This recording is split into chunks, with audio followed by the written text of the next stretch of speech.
लोकसभा चुनाव के माहौल के बीच लगातार पार्टियों में घमासान मचा हुआ है और जब से राजनीतिक पार्टियों ने अपना मैनिफेस्टो जारी किया है तब से राजनीति में और भी उबाल आ गया है। कांग्रेस हो या बीजेपी, दोनों एक दूसरे पर हमले करते हुए दिखाई दे रहे हैं। बीजेपी ने मैनिफेस्टो जारी किया तो हमलों की बौछार शुरू हो गई। इस घोषणा पत्र में समाज के चारों स्तंभ, महिला, युवा, गरीब और किसान के विकास पर जोर दिया गया, लेकिन विपक्ष ने इस घोषणा पत्र को सिरे से खारिज किया है।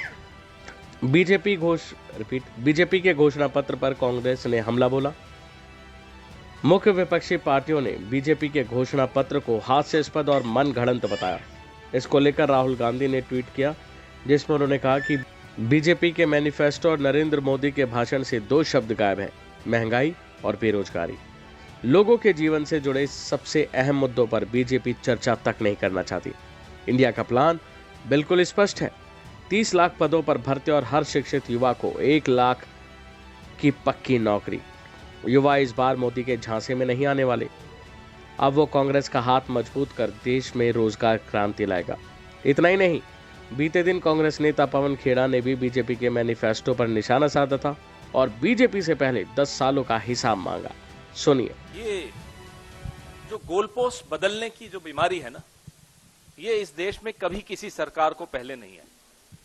अब 2047 पे पहुंच गए जनाब। पूछिए इनसे कि किसानों की आय दुगनी, जैसा कि अमिताभ दुबे जी बता रहे थे कि 2022 में करनी थी, अब उसका गोल पोस्ट भी बदल गया होगा।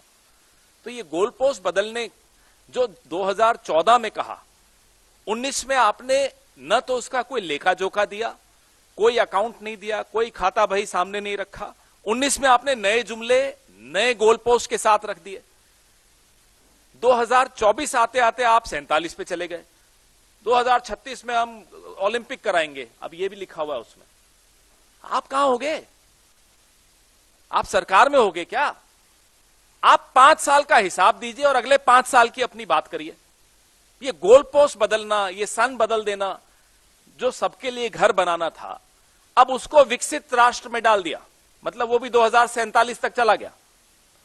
बड़ी सफाई से ये झूठ बोलते हैं, लेकिन इतनी बार बोल चुके हैं कि अभी एक्सपोज हो गए। अब लोगों को समझ में आ गया कि मोदी की बात पर या मोदी की गारंटी पर कोई भरोसा नहीं कर सकते, क्योंकि वो सरेआम झूठ बोलते हैं। अभी कहा था कल किसी इंटरव्यू में, बहुत कम इंटरव्यू देते हैं लेकिन इलेक्शन में देते हैं, कि मैं अपने बाल सफेद करता हूं। हुजूर, आप सिर्फ बाल नहीं सफेद करते, आप झूठ भी बड़े सफेद पोश ढंग से पेश करते हैं।